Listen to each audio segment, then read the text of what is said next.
ஒரே வாரத்தில் 3 பெரிய சர்ச்சையில் சிக்கியிருக்கிறார் முதலமைச்சர் விஜய். முதலமைச்சர் விஜயினுடைய பிஸ்னஸ் கூட்டாளிகளாக இருக்கக்கூடிய பெரிய தொழிலதிபர்களுடைய பெயர்களும் இந்த விஷயத்தை சுற்றி வட்டம் அடிக்க ஆரம்பிச்சிருக்கு. முதல் சர்ச்சை என்ன அப்படின்னு பார்த்தோம்னா, இன்னைக்கு ஒரு ஜிஓ வெளியில் வந்திருக்கு. அந்த ஜிஓவில் பார்த்தோம்னா என்ன ஜிஓ அப்படின்னா, இந்து அறநிலையத்துறையின் சார்பில் வந்திருக்கக்கூடிய அரசாணை. அதில் என்ன சொல்லியிருக்கிறாங்க அப்படின்னா, தமிழ்நாட்டில் இருக்கக்கூடிய பெரிய பெரிய கோயில்களுக்கு பரம்பரை அறங்காவலர்கள் அப்படின்னு சிலர் இருப்பாங்க. இது இல்லாமல் அரசாங்கத்தினால பரம்பரை சாராத அறங்காவலர்கள் அப்படின்னு நியமிப்பாங்க. இவங்களாம் தான் அந்த கோயிலினுடைய சொத்து சம்பந்தமான பல விஷயங்களை இவங்க மெயின்டைன் பண்ணுவாங்க. அது தொடர்பாக பார்த்தோம்னா, இப்போ பரம்பரை சாராத அறங்காவலர்களை நியமிப்பதற்கு ஒரு குழு ஒன்று அரசு சார்பில் இருந்து அறநிலையத்துறையில் போட்டிருக்கிறாங்க. அந்த குழுவில் உறுப்பினராக ஒருவரின் பெயர் சேர்க்கப்பட்டிருக்கிறது. அவர் யாரு அப்படின்னு பார்த்தோம்னா, விஜய் நடித்த பிகில், கோட் இந்த படங்களினுடைய ப்ரொடியூசராக இருக்கக்கூடிய அர்ச்சனா கல்பாத்தி, அதாவது ஏஜிஎஸ் ஃபிலிம்ஸினுடைய தயாரிப்பாளர், அதனுடைய உரிமையாளரான அர்ச்சனா கல்பாத்தி அகோரம் ஃபேமிலியிலிருந்து அவருடைய மகள் அர்ச்சனா கல்பாத்தி பார்த்தோம்னா இப்போது அஃபீஷியலாக அறநிலையத்துறையினுடைய தமிழ்நாட்டின் பெரிய கோயில்களுக்கான அறங்காவலர்களை தேர்வு செய்யும் குழுவில் வந்திருக்கிறது. அப்படிங்கிறது மிகப்பெரிய சர்ச்சையை ஏற்படுத்தியிருக்கு. விஜய் ஒரு படத்தில் நடிக்கிறாருன்னு அந்த படத்தினுடைய ப்ரொடியூசராக இருக்க ஒரே காரணத்துக்காகவே இந்த பதவி இவருக்கு கொடுக்கப்பட்டிருக்கிறதா? இது எப்படி கொடுக்கலாம்? அவங்களுக்கு என்ன எக்ஸ்பீரியன்ஸ் இருக்குது இந்த துறையில்? எவ்வளோ ஐஏஎஸ் அதிகாரிகள், ஐபிஎஸ் அதிகாரிகள், வேறு வேறு எக்ஸ்பர்ட்ஸ் இந்த துறையில் இருக்கும்போது ஒரு சினிமா ப்ரொடியூசருக்கு இந்த பதவியை தூக்கி கொடுப்பதற்கான காரணம் என்ன அப்படின்னு பல கேள்விகள் எழுந்திருக்கு. ஸோ விஜயை சுற்றி இந்த மாதிரியான சர்ச்சைகள் ஏற்படுவது அப்படிங்கிறது இது முதல் முறை கிடையாது. ஏன்னா ஜனநாயகன் படத்தினுடைய ப்ரொடியூசர் கேவிஎன் வெங்கட்ரமணா அவருக்கு அரசு பதவி கொடுக்கப்பட்ட போதே இந்த பிரச்சனை பூதாகரமாக வெடிச்சுது. ஏன்னா தமிழ்நாடு அரசினுடைய டெல்லி பிரதிநிதியாக, சிறப்பு பிரதிநிதியாக ஜனநாயகன் படத்தினுடைய ப்ரொடியூசர் கேவிஎன் வெங்கட்ரமணா விஜயால் நியமிக்கப்பட்டார். இந்த ஜிஓவை அவர் வெளியிடலை, அது ரகசியமாக வச்சிட்டு இருந்த அந்த ஜிஓவை பாஜக மாநில தலைவர் நயினார் நாகேந்திரன் வெளியிட்ட பிறகுதான் ஜனநாயகன் படத்தின் ப்ரொடியூசருக்கு அரசு பதவியா அப்படிங்கிற தகவல் வெளில வந்தது. சரி, இந்த கேவிஎன் வெங்கட்ரமணா யாருன்னு பார்த்தோம்னா, அவர் தமிழ்நாட்டை சேர்ந்தவரே கிடையாது. அவர் கர்நாடகாவை சேர்ந்தவர். கர்நாடகாவை சேர்ந்த கேவிஎன் வெங்கட்ரமணாவுக்கு டெல்லி சிறப்பு பிரதிநிதி பதவியை வழங்கினதுனால இன்னைக்கு மேகதாது பிரச்சனை பெரிய அளவில் வெடிச்சுக்கிட்டு இருக்கு. அதை பற்றி அல்லது காவிரி நீர் திறந்து விடாமல் கர்நாடகா இருப்பதை பற்றியோ அல்லது காவிரி நீரை திறக்க மாட்டேன்னு சொல்கிறத பற்றியோ இவங்க வாயே திறக்க மாட்டுறாங்க. தமிழ்நாட்டினுடைய டெல்லி பிரதிநிதி டெல்லியில் உட்காந்து என்ன பண்ணிக்கிட்டு இருக்கிறார்? ஏன்னா டெல்லி அரசாங்கம், ஒன்றிய அரசு ஒரு பதில் கொடுத்துருக்குது பார்லிமெண்ட்டில் அன்புமணிக்கு. அந்த பதிலில் என்ன சொல்லியிருக்கிறாங்கன்னா, கர்நாடக அரசு மேகதாது அணையை கட்ட வேண்டும் அப்படின்னா தமிழ்நாடு அரசினுடைய அனுமதியை கேட்க வேண்டிய தேவையில்லை, ஒப்புதலை கேட்க வேண்டிய தேவையில்லைன்னு சொல்லியிருக்கிறாங்க. அப்போது கர்நாடகாவை சேர்ந்த ஒருத்தரை இப்படி ஒரு கான்ஃப்ளிக்ட் இருக்குது. தமிழ்நாட்டுக்கும் கர்நாடகாவுக்கும் ஒரு பெரிய கான்ஃப்ளிக்ட் இருக்குது. இந்த கான்ஃப்ளிக்ட் எப்போ வேணால் வெடிக்கலாம் அப்படிங்கிற நிலைமையில் இருந்துகிட்டு இருக்கு. இதுக்கான பேச்சுவார்த்தை நடத்தலாம் அப்படின்னு நான் போறேன்னு திடீர்னு விஜய் அறிவிச்சாரு. அந்த பேச்சுவார்த்தை திடீர்னு கேன்சல் பண்ணப்பட்டது. அப்போ இது எல்லாத்துக்கும் பின்னாடி 2 மாநிலங்களுக்கும் நடுவில் ஒரு பிரச்சனை இருக்கும்போது அதில் கர்நாடகாவை சேர்ந்த ஒருத்தரை டெல்லி சிறப்பு பிரதிநிதியாக போட்டது அப்படிங்கிறது ஒரு கான்ஃப்ளிக்டில் இருக்கக்கூடிய ஒரு ஸ்டேட்டினுடைய சேர்ந்தவரை எப்படி நீங்கள் சிறப்பு பிரதிநிதியாக போடுவீங்க, அதுவும் டெல்லிக்கு அப்படின்ற பல கேள்விகள் எழுந்தது. இன்னொன்று, அதில் ஒரு இந்த துறையினுடைய எக்ஸ்பர்ட்டாகவோ அல்லது இதுக்கு முன்னாடி அரசாங்கத்தில் இப்படி பல்வேறு பதவிகள் வகிச்சவராகவோ அல்லது எம்பியா எம்எல்ஏவா இருந்தவராகவோ இருக்காரான்னு பார்த்தோம்னா அதுவும் கிடையாது. அவருடைய வேலை ரியல் எஸ்டேட்டு, படத்துக்கு ப்ரொடியூஸ் பண்ணுறது. இவரை தூக்கி டெல்லி சிறப்பு நிதியாக போட்டாங்க. இப்போ இன்னொரு ப்ரொடியூசருக்கு அறங்காவலர்களை நியமிக்கிற பொறுப்பு, அரசு பதவி கொடுக்கப்பட்டிருக்கு. ஏற்கனவே இது இல்லாமல் விஜயினுடைய பிராண்ட் ஸ்ட்ராட்டஜி, அவருடைய திரைப்படங்களுக்கு பிராண்ட் ஸ்ட்ராட்டஜிஸ்டாக இருந்த ஜெகதீஷ், ரூட் நிறுவனத்தினுடைய ஜெகதீஷ் பழனிசாமி, அவருக்கு பார்த்தோம்னா அரசாங்கத்திலிருந்து முதலமைச்சரின் தனிச் செயலாளர் அப்படிங்கிற பதவி கொடுக்கப்பட்டிருக்கு. இப்படி அவருடைய திரைப்படங்களுக்கு அவர் கூட ஹெல்ப் பண்ணவங்களுக்கு எல்லாருக்குமே பார்த்தோம்னா, பிஸ்னஸ் டீல் வச்சுருந்தவங்களுக்கெல்லாம் பார்த்தோம்னா இப்போ அரசு பதவி அப்படிங்கிறது ஒவ்வொரு துறையிலும் கொடுக்கப்பட்டுக்கிட்டு இருக்கு. அப்படிங்கிறது பல பெரிய கேள்விகளை எழுப்பப்பட்டுக்கிட்டு இருக்கு. அப்போ இன்னும் எத்தனை அரசு பதவிகளை விஜயினுடைய திரைப்படங்களை தயாரித்த தயாரிப்பாளர்களுக்கு கொடுக்க போகிறார் கொடுத்திருக்கிறார்கள் அப்படின்னு இன்னைக்கு கேள்வி கேட்க ஆரம்பிச்சிருக்கிறாங்க. குறிப்பா அர்ச்சனா கல்பாத்திக்கோ KVN வெங்கட்ரமணாவுக்கோ இந்த துறை சார்ந்த எந்த அனுபவமும் கிடையாது. முன்ன பின்ன அவங்க இந்த துறைகளில் வேலை பார்த்தவங்களும் கிடையாது. அப்போது ஒரு அரசு பதவி அப்படிங்கிறது ஒரு ஃபேவரிசம். தன்னுடைய படத்துக்கு இவங்க ப்ரொடியூஸ் பண்ணாங்க, தன்னுடைய சினிமா வேலையில் இவங்க தமக்கு பின்புலமாக இருந்தாங்க அப்படிங்கிற ஒரே காரணத்துக்காக அரசினுடைய பதவிகளை தூக்கி அவங்களுக்கு ஃபேவரிசம் பண்ணுறதுக்காக கொடுத்துருக்கிறாரா முதல்வர் விஜய் அப்படின்னு கேள்விகள் வந்திருக்கு. பொதுவாக இப்போ ஊழலை ஒழிச்சிட்டோம்னு சொல்கிறாங்க.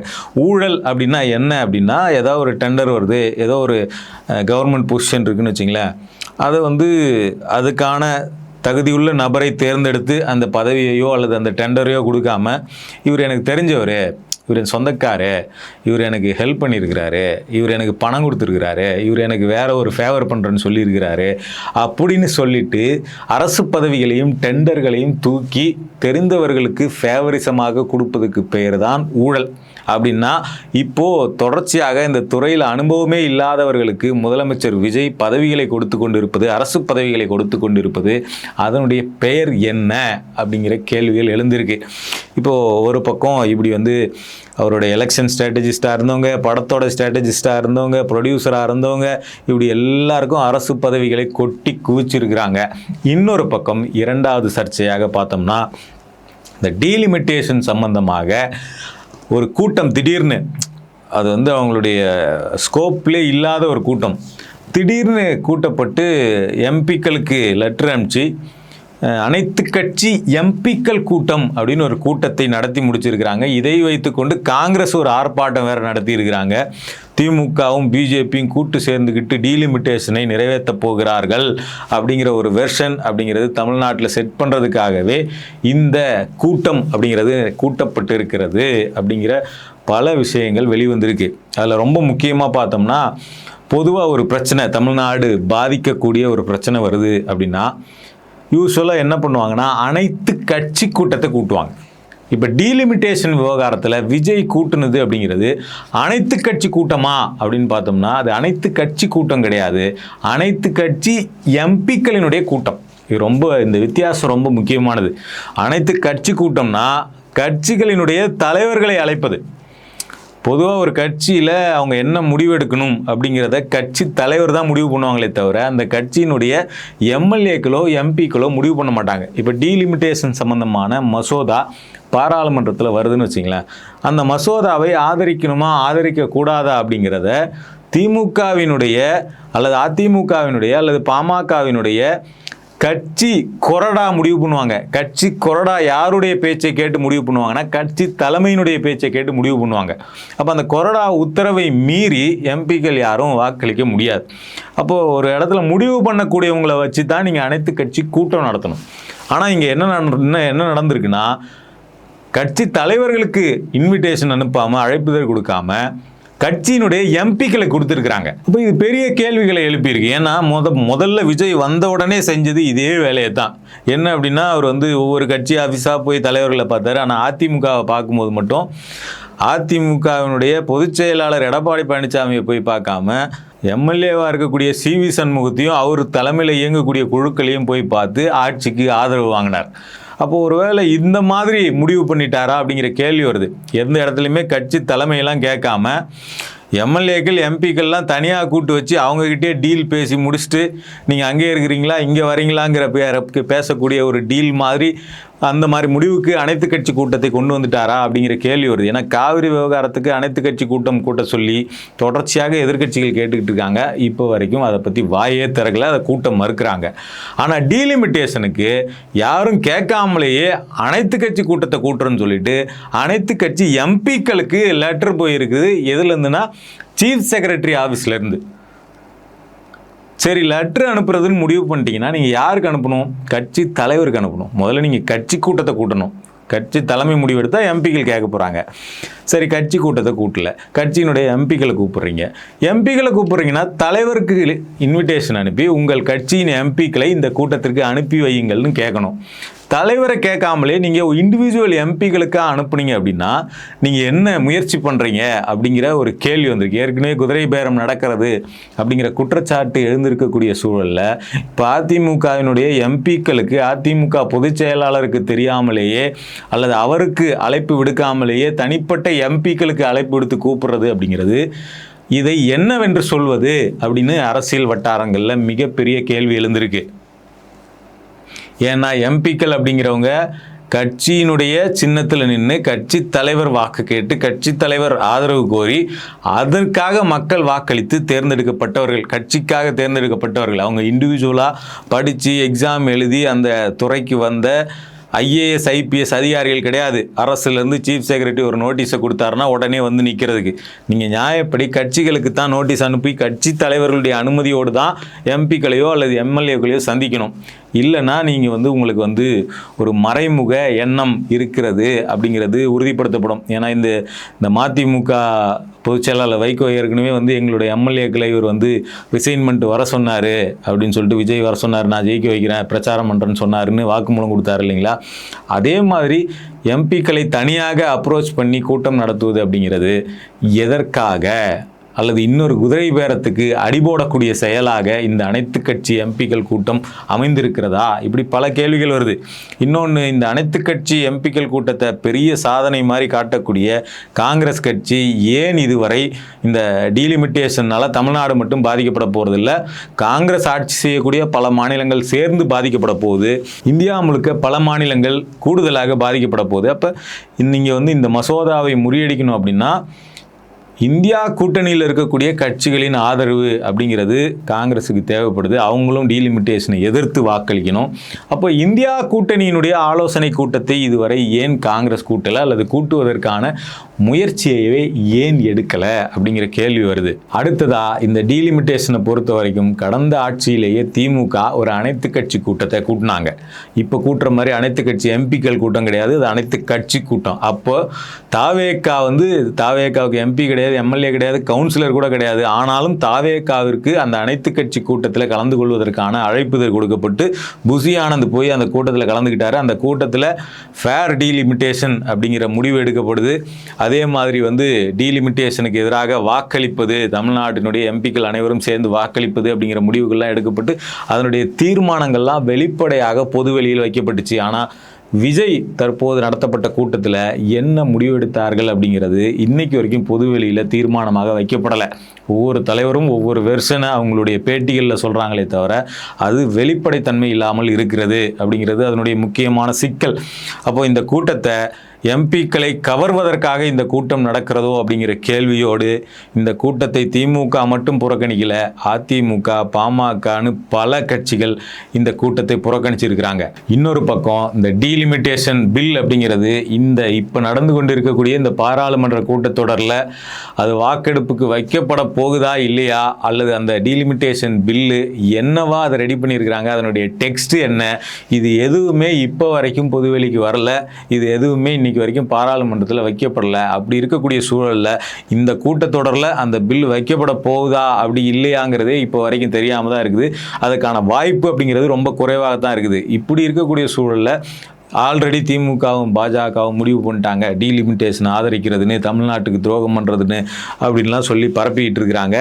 ஆனால் திமுக தரப்புலேருந்து தங்களுடைய நிலைப்பாடு என்ன அப்படிங்கிறத திருப்பி தெளிவாக சொல்கிறாங்க. எங்களுடைய நிலைப்பாடு அப்படிங்கிறது ஃபேர் டீலிமிட்டேஷன். அதாவது டீலிமிட்டேஷன்னா என்ன அப்படின்னு பார்த்தோம்னா, நம்ம அரசியலமைப்பு சாசனத்துடைய பிரிவு 81, 82 இந்த 2 பிரிவுகள் தான் டீலிமிட்டேஷனுக்கான விஷயத்தை முன்வைக்குது.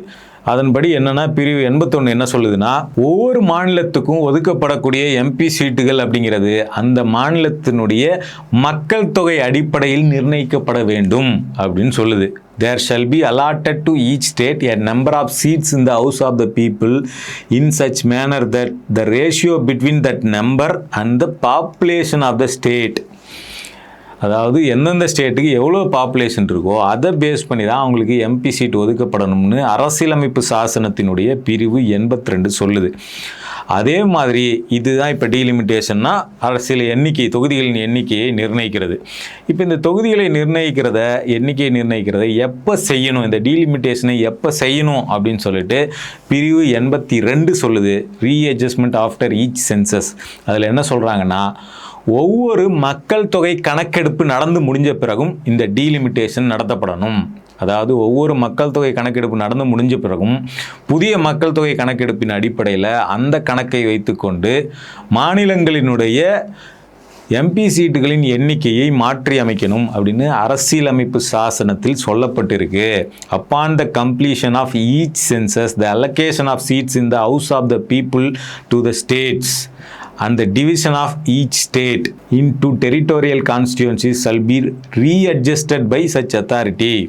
அதாவது ரீஅட்ஜஸ்ட் பண்ணப்படணும். அப்போ இதிலேருந்து நம்ம என்ன தெரியுது அப்படின்னா, ஒரு மக்கள் தொகை கணக்கெடுப்பு நடத்தி முடிக்கப்பட்டுச்சுன்னா ஆட்டோமேட்டிக்காகவே அங்கே டீலிமிட்டேஷன் அப்படிங்கிறது நடைமுறைக்கு வந்துவிடும். அப்போ டீலிமிட்டேஷன் எப்படி செய்வாங்க அப்படின்னா, பை டிஃபால்ட்டாக மக்கள் தொகை கணக்கெடுப்பை அடிப்படையாக வைத்துத்தான் நடத்தப்படும். அப்போது இப்போ 2026 இப்போ பாப்புலேஷன் அந்த மக்கள் தொகை கணக்கெடுப்பு ஆரம்பிச்சிருக்கிறாங்க. அப்போ இது 27 முடியும் பட்சத்தில் அந்த மக்கள் தொகை கணக்கெடுப்பின் ரிசல்ட் வெளியில் வந்த உடனே டீலிமிட்டேஷன் ப்ராசஸ் அப்படிங்கிறது எந்த கட்சி ஆட்சியில் இருந்தாலும் ஆட்டோமேட்டிக்காக துவங்கும். அப்போது இதுக்கு முன்னாடி எப்படி நடக்காமல் இருந்ததுன்னு கேட்டால், 1971க்கு பிறகு இந்த மக்கள் தொகை கணக்கெடுப்பின் அடிப்படையில் இந்த சீட்டு பிரிக்கிற ப்ராசஸ் அப்படிங்கிறத கான்ஸ்டியூஷனில் அமெண்ட்மெண்ட் கொண்டு வந்து ஃப்ரீஸ் பண்ணி வச்சாங்க ஒரு 25 வருஷத்துக்கு. அப்போ 2001 வரைக்கும் ஃப்ரீஸ் பண்ணப்பட்டிருந்தது. அப்புறம் மறுபடியும் ஒரு 25 வருஷம் ஃப்ரீஸ் பண்ணப்பட்டு 2026 வரைக்கும் ஃப்ரீஸ் பண்ணப்பட்டிருந்தது. இப்போ 2026 ஃப்ரீஸ் அப்படிங்கிறது முடிஞ்சிருக்கக்கூடிய சூழலில் இந்த சென்சஸ் முடிஞ்ச உடனே டீலிமிட்டேஷனுங்கிறது ஆட்டோமேட்டிக்காக நடக்கும். இப்போ இங்கே தான் அந்த சிக்கல் வருது. அப்போ இந்த டீலிமிட்டேஷன் ஏன் பல மாநிலங்களால் எதிர்க்கப்படுது அப்படின்னா, மக்கள் தொகையை நாங்கள் கஷ்டப்பட்டு குறைச்சிருக்கிறோம். ஏன்னா கட்டுப்படுத்த சொன்னது அரசாங்கம், அதனால் நாங்கள் குறைச்சிருக்கிறோம். ஆனால் குறைச்சதுக்காக இன்றைக்கி நீங்கள் எங்களை தண்டிக்கிறீங்க அப்படின்னு பல மாநிலங்கள் குரல் கொடுக்க ஆரம்பிச்சிருக்கு. அப்போ இதுக்காக பாராளுமன்றத்துக்கு போனப்போ அமித்ஷா என்ன வாக்குறுதி கொடுக்குறாருன்னா, இட்ஸ் மை கேரண்டி, அமித்ஷாவோட கேரண்டி அப்படின்னு சொல்லி என்ன சொல்கிறாரு, நாங்கள் மக்கள் தொகை கணக்கெடுப்பின் மக்கள் தொகை அடிப்படையில் டீலிமிட்டேஷன் பண்ண மாட்டோம். அதுக்கு பதிலாக ப்ரோரேட்டா பேசிஸ் அப்படின்னு சொல்லிட்டு ஒவ்வொரு மாநிலத்துக்கும் ஈக்குவலாக அவங்க வச்சிருக்கக்கூடிய சீட்ஸ்லேருந்து 50% இன்க்ரீஸ் பண்ணுறோம் அப்படின்னு சொல்கிறார். இப்போ 50% இன்க்ரீஸ் அப்படின்னா எப்படி வரும்னா, தமிழ்நாட்டுக்கு இப்போ 40 சீட் இருக்குதுன்னா இதில் 50%ங்கிறது 20. அப்போ தமிழ்நாட்டோட எண்ணிக்கை 60ஆக மாறும். இப்போ கேரளாவுக்கு 20 சீட் இருக்குன்னா 20லேருந்து 10 கூடுதலாகவும் 30 ஆகும். உத்தரப்பிரதேசத்துக்கு 80 இருக்குன்னா 80லேருந்து 40 கூடுதலாகவும் 120ஆக அவங்களது மாறும். அப்போ இப்படி எல்லாருக்கும் 50% யூனிஃபார்மாக நாங்கள் ஏற்றுறோம் அப்படின்னு அமித்ஷா சொன்னார். ஆனால் அதில் என்ன சிக்கல் அப்படின்னா, அமித்ஷா சொன்னது வாயில் மட்டும்தான் இருந்ததே தவிர அவங்க சப்மிட் பண்ண அந்த டீலிமிட்டேஷன் பில்லில் அது இல்லை. அப்போ அதில் இல்லைன்னும் போது அது எதிர்ப்புக்கு உள்ளாகுது. அதில் என்ன சிக்கல்னா, கான்ஸ்டியூஷன் டிஃபால்ட்டாக சொல்லி இருக்கிறது பாப்புலேஷன் அடிப்படையில் தான் டீலிமிட்டேஷனை பண்ணணும்னு. அப்போ கான்ஸ்டியூஷனுடைய பிரிவு 81லேருந்து பாப்புலேஷனுங்கிற வார்த்தையை நீக்காமல் நீங்கள் பார்த்தோம்னா இந்த டீலிமிட்டேஷனை ப்ரோரேட்டா பேஸில் நடத்தவே முடியாது. அப்போ அமித்ஷா கொண்டு வந்த பில்லில் பாப்புலேஷனை நீக்குகிறோம் அப்படிங்கிற விஷயம் இல்லை. அப்படிங்கிறதுனால தான் அந்த பில் அப்படிங்கிறது தோற்கடிக்கப்பட்டது. இப்போது ஃபேர் டீலிமிட்டேஷனா அல்லது நோ டீலிமிட்டேஷனா அப்படிங்கிற டிபேட் வருது. இப்போது 2 விஷயம் தான் பண்ண முடியும். நோ டீலிமிட்டேஷன் அப்படின்னு ஒன்று கான்ஸ்டியூஷனில் கிடையாது. அப்போ என்ன பண்ணோன்னா, டீலிமிட்டேஷனு ஒன்று மீண்டும் 25 வருஷம் ஃப்ரீஸ் பண்ணி வைக்க முடியும், அல்லது இந்த பாப்புலேஷனுங்கிற அந்த பகுதியை கான்ஸ்டியூஷன்லேருந்து நீக்கிட்டு எல்லாருக்கும் சமமான உயர்வு அப்படிங்கிறத அதுக்குள்ளே இன்சர்ட் பண்ண முடியும். இது 2 தான் பண்ண முடியும். டீலிமிட்டேஷனே பண்ணக்கூடாது அப்படின்னு ஒன்று நீக்க முடியாது. அப்போ ஃப்ரீஸ் பண்ணலாம்ல, அது ஒரு ஆப்ஷன் அப்படின்னா நிச்சயமாக அது ஒரு ஆப்ஷன் தான். ஏன்னா ஏற்கனவே ஃபேர் டீலிமிட்டேஷன் சொல்லக்கூடிய அந்த திமுக 7 மாநிலத்தை சேர்ந்த முதலமைச்சர் எதிர்க்கட்சியெல்லாம் கூட்டு நடத்தின அந்த மீட்டிங்லேயே அவங்க வச்ச 2 டிமாண்ட் என்னென்னா, ஒன்று ஃபேராக டீலிமிட்டேஷன் நடத்தணும், இல்லைனா ஃப்ரீஸ் பண்ணணும் 25 வருஷங்கிறது தான். இப்போ இந்த ஃப்ரீஸ் பண்ணால் என்ன அப்படின்னா, 25 வருடம் கழித்து திருப்பியும் அந்த பாப்புலேஷன் அடிப்படையில் டீலிமிட்டேஷன் அப்படிங்கிற சிக்கல் நிற்கும். அப்போது ஃபேர் டீலிமிட்டேஷன் பண்ணாக்கா இப்போவே அந்த பிரச்சனை சரி செய்யப்பட்டு அந்த பாப்புலேஷனுங்கிறது நீக்கப்பட்டுச்சு அப்படின்னா அந்த பாப்புலேஷன் அடிப்படையில் மாற்றி அமைக்கிறது அப்படிங்கிற சிக்கலுக்கு ஒரு முற்றுப்புள்ளி வரும். அப்போ இந்த இடத்துல இருந்து தான் ஃபேர் டீலிமிட்டேஷன் அப்படிங்கிற கோரிக்கையை பல தரப்பிலும் முன் வச்சிட்டு இருக்காங்க. ஆனால் தாவேக அரசை பொறுத்த வரைக்கும் அவங்க நடத்தின எம்பிக்கள் கூட்டத்தில் என்ன முடிவெடுத்தாங்கிறதையே சொல்லாமல் காங்கிரஸை வைத்து ஒரு போராட்டம் நடத்திக்கிட்டு, ஆனால் டெல்லி காங்கிரஸ் அமைதியாக வேடிக்கை பார்த்துக்கிட்டு ஒரு பெரிய விஷயத்தை இங்கே பண்ணிக்கிட்டு இருக்காங்க. இதுவும் மிகப்பெரிய சர்ச்சையாக மாறியிருக்கு. மூன்றாவது மற்றும் இறுதியாக பார்த்தோம்னா இந்த தமிழ்தாய் வாழ்த்து விஷயத்தில் தாவேக அரசு கோட்டை விட்டது அப்படிங்கிறது மிகப்பெரிய சர்ச்சையாக மாறியிருக்கு. அதிலும் குறிப்பாக மறுபடியும் ஆளுநர் தமிழர்களை தூண்டி விடுற மாதிரி மனோன்மணியம் சுந்தரனார் பல்கலைக்கழகத்திலே போயிட்டு தமிழ்தாய் வாழ்த்தை 3வது இடத்துல பாட வைக்கிறாரு. இது பெரிய சர்ச்சையானதுக்கப்புறம் ஆளுநரை எதிர்த்து நீங்கள் ஏன் கேள்வி கேட்க மாட்டீங்க அப்படிங்கிற கேள்விலாம் வந்ததுக்கப்புறம் விஜய் என்ன பண்ணுறாருன்னா, நாங்கள் தமிழ்தாய் வாழ்த்தை முதல்ல தான் பாடணும்னு உறுதி பண்ணுற மாதிரி ஒரு தீர்மானத்தை சட்டமன்றத்தில் கொண்டு வரோம் அப்படின்னு ஒரு தீர்மானத்தை கொண்டு வந்திருக்கிறார். அந்த தீர்மானத்தில் என்ன சிக்கல் அப்படின்னா, தீர்மானம் அப்படிங்கிறது ஒரு சட்ட கம்பல்ஷன் கிடையாது, சட்டத்தின் அடிப்படையிலான கம்பல்ஷன் கிடையாது. இப்போ சட்டமன்றத்தில் எல்லாம் தீர்மானம் நிறைவேற்றியாச்சு. இந்த தீர்மானத்தை வச்சுக்கிட்டு இப்படி தான் பாடணும்னு யாரையும் கட்டாயப்படுத்த முடியாது. அப்போ ஆளுநர் இப்போவும் என்ன பண்ண முடியும்னா, இன்னொரு யூனிவர்சிட்டியில் போயிட்டு மீண்டும் தமிழ்தாய் வாழ்த்தை 3வதாக அவர் பாட முடியும். ஏன்னா அவர் என்ன சொல்லுவார்னா, எனக்கு வந்து ஹோம் மினிஸ்ட்ரியோட நோட்டிஃபிகேஷன் இருக்குது, அதில் வந்து வந்தே மாதம் தான் ஃபஸ்ட்டு பாடணும், தேசிய கீதம் தான் 2வது பாடணும்னு சொல்லியிருக்கிறாங்க அப்படின்லாம் அவர் சொல்ல முடியும். ஆனால் இந்த தமிழ்தாய் வாழ்த்து தமிழ்நாட்டில் எந்த அரசு நிகழ்ச்சி ஆனாலும் முதலில் பாடப்பட வேண்டும்னு சொல்லிட்டு ஏற்கனவே தமிழ்நாட்டில் அது ஒரு ஜிஓ அரசாணையாக போடப்பட்டிருக்கு. தமிழ்நாட்டின் மாநில பாடலாக தமிழ்தாய் வாழ்த்து அறிவிக்கப்பட்டிருக்கு. அப்படி இருக்கக்கூடிய சூழலில் இப்போ இந்த தீர்மானத்தின் மூலமாக என்ன விஷயத்தை விஜய் சொல்ல வருகிறார் அப்படின்னு கேள்வி வருது. ஏற்கனவே நடைமுறையில் இருக்கக்கூடிய ஒரு அரசாணைக்கு புதிதாக இன்னொரு தீர்மானம் அப்படிங்கிறது அதில் எந்த பயனுமே கிடையாதுங்கிறது தெரிந்துமே அந்த தீர்மானத்தை நிறைவேற்றிருக்கிறார். ஏன் அப்படின்னா, தமிழ்தாய் வாழ்த்தை நாங்கள் விட்டு கொடுத்துட்டோம் அப்படிங்கிற குற்றச்சாட்டு அவங்க மேலே வரும்போது அதை சமாளிப்பதற்காக ஒரு அரசியல் காரணங்களுக்காகத்தான் இந்த தீர்மானம் நிறைவேற்றப்பட்டிருக்கிறது. மற்றபடி இந்த தீர்மானத்தினால தமிழ்தாய் வாழ்த்துக்கு கூடுதலாக ஏதேனும் பாதுகாப்பு கிடைக்க போகுதா, அல்லது கூடுதலாக தமிழ்தாய் வாழ்த்து சரியாக பாடுவதை உறுதி பண்ணுறதுக்கு இந்த தீர்மானம் உதவி பண்ண போகுதான்னு கேட்டால் ஒன்றுத்துக்கும் உதவாது இந்த தீர்மானம் அப்படிங்கிறத நம்ம பார்க்க வேண்டியிருக்கு. ஏன்னா இது மாதிரி பல தீர்மானங்கள் சட்டமன்றத்தில் போடப்பட்டிருக்கு. சட்டமன்ற தீர்மானங்கள்லாம் சட்ட ரீதியிலான கம்பல்ஷனை கொடுக்காது, ஆளுநரை கட்டாயப்படுத்த முடியாது அப்படிங்கிறது தான் ரொம்ப முக்கியமானது. ஆனால் இதில் இன்னொரு முக்கியமான விஷயத்தை விஜய் மறந்திருக்கிறார் அல்லது மறைத்திருக்கிறார் அப்படின்னா அது என்னன்னா, இன்னைக்கு வந்து ஒன்றிய அரசனுடைய அட்வொகேட் ஜெனரலாக இருக்கக்கூடியவங்களே என்ன சொல்கிறாங்க அப்படின்னா, தமிழ்தாய் வாழ்த்தோ அல்லது எந்த ஒரு மாநிலத்தினுடைய பாடலையோ 3வது இடத்தில் பாடணும் அப்படின்னு ஒன்றிய அரசு எந்த இடத்துலையுமே சொல்லவில்லை. அப்படி எந்த ஒரு ஆணையுமே ஹோம் மினிஸ்ட்ரியிலேருந்து கொடுக்கப்படவில்லை அப்படின்னு சொல்கிறாங்க. அதனால் வந்து தமிழ்தாய் வாழ்த்தை வந்து 3வதாக பாடுற மாதிரி ஒரு ரூல்ஸ் இருக்குது, அதை மாற்றி முதல் இடத்துக்கு நாங்கள் கொண்டு வர போகிறோம்னு ஒரு தீர்மானம் நிறைவேற்ற வேண்டிய அவசியம்லாம் இல்லை. நீங்கள் உங்களுக்கு பொலிட்டிக்கல் வில் இருந்தால் இப்போவே எந்த தீர்மானமும் போடாமல் எதுவும் இல்லாமலே ஆல்ரெடி இருக்கக்கூடிய அரசாணையை வைத்து தமிழ்நாட்டில் முதலில் தமிழ்தாய் வாழ்த்து பாடுவதை உறுதி பண்ண முடியும். ஏன்னா அந்த அரசாணை ஏற்கனவே இருந்த ஆட்சியில் கொண்டு வரப்பட்டது, நீங்கள் கொண்டு வந்தது கிடையாது. அப்போ ஏற்கனவே நடைமுறையில் இருக்கக்கூடிய ஒரு அரசாணைக்கு அதுக்கு மேலே இன்னொரு தீர்மானம் கொண்டு வந்திருக்கிறாரு நம்ம முதலமைச்சர் விஜய். அதில் வந்து கடுமையாக ஒரு எக்ஸ்போஸ் ஆகியிருக்கிறார் அப்படிங்கிறது தான் ரொம்ப முக்கியமானது. ஏன்னா ஆளுநரை இந்த விவாதத்தில் கூட பார்த்தோம்னா, இந்த தீர்மானத்தை கொண்டு வர விவாதத்தில் கூட மனோன்மணியம் சுந்தரனார் பல்கலைக்கழகத்தில் என்ன நடந்தது அப்படிங்கிறத யாரையுமே பேச விடாமல் சபாநாயகர் தடுக்கிறார். அப்போது இது வந்து ஒரு பொலிட்டிக்கல் கம்பல்ஷனுக்காக, அரசியல் ரீதியாக மக்களை சமாதானப்படுத்துவதற்காக இந்த தீர்மானம் கொண்டு வரப்பட்டிருக்குதா அப்படிங்கிற கேள்விகள்லாம் எழுந்திருக்குது. ஏற்கனவே பார்த்தோம்னா ஒன்றிய உள்துறை அமைச்சகம் கொடுத்த அந்த நோட்டிஃபிகேஷனே அது வந்து ஒரு மேண்டேட்டரிலாம் கிடையாது, அது ஒரு நோட்டிஃபிகேஷன், அது ஒரு கஸ்டமரி ப்ராக்டிஸ், அவ்வளோதான். அதை வந்து கண்டிப்பாக இந்த வழியில் தான் ஃபாலோ பண்ணி ஆகணும்னு எந்த கட்டாயமும் இல்லை அப்படிங்கிறத ஏற்கனவே நீதிமன்றங்கள் உறுதி பண்ணியிருக்குது. இப்படி இருக்கக்கூடிய சூழலில் சட்ட ரீதியாக இருக்கக்கூடிய பாதுகாப்பை தமிழ்தாய் வாழ்த்து முதலில் பாட முடியும் அப்படிங்கிற உரிமையை அல்லது அதிகாரத்தை நிலைநிறுத்துவதற்கு பதிலாக அதை நிலைநிறுத்தாமல் அதை கைவிட்டுட்டு இப்போ நாங்கள் புதுசாக சட்ட பாதுகாப்பு கொடுக்குறோங்கிற மாதிரியான ஒரு ஒரு நாடகம் அப்படிங்கிறது நடத்தப்பட்டுக்கிட்டு இருக்கு. அப்போ உண்மையிலேயே அப்படி ஒரு சட்ட பாதுகாப்பு நீங்கள் கொடுக்கணும் அப்படின்னு நினச்சிங்கன்னா, எதிர்காலத்துலேயும் எந்த பிரச்சனையும் வரக்கூடாதுன்னு நீங்கள் நினச்சிங்கன்னா என்ன பண்ணணும் அப்படின்னா, தீர்மானமாக நிறைவேற்றினா போதாது, அதை ஒரு மசோதாவாக நிறைவேற்றி சட்டமாக நிறைவேற்றுறதுக்கு முயற்சி பண்ணணும். அப்போ ஒரு மசோதா நிறைவேற்றி ஆளுநருக்கு அனுப்பி வைத்து ஆளுநரை பிடிச்சி உட்கார வச்சு அதில் சைன் போட சொல்லி அதை சட்டமாக மாற்றணும்.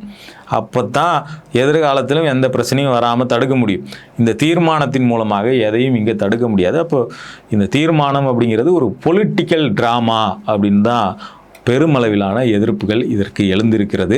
எல்லாருமே இந்த கொஸ்டினை எழுப்பியிருக்கிறாங்க. நீங்கள் கொண்டு வந்த தீர்மானத்தை ஆதரிக்கிறோம் ரைட்டு, ஆனால் இது சட்டமாக வந்தால் மட்டும்தான் தமிழ் தாய் வாழ்த்துக்கு எதிர்காலத்தில் எந்த பிரச்சனையும் இல்லாமல் இருக்கும் அப்படிங்கிற கேள்வியை எல்லாரும் எழுப்பியிருக்கிறாங்க.